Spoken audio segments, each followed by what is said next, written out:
Dadagdagan po natin. Kulang yan. Kulang po! Kulang, natawa. Dagdagan nyo na zero. Dagdagan mo. Ayan! Dadagdagan! 5,800 pesos! Okay na po yan.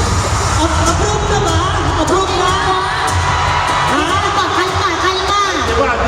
Dagdagan para zero. At dinagdagan pa namin sa kanila! 58,000 pesos! Teka. Tuesday. Seryoso na to. Alam mo, umiiral yung pagkaano ko. Baka may isa pang zero. Baka. Manong! Baka naman ano po? Ganda yung Dagdagan para zero. Pwede na. Wait. Bini, ang dami natin.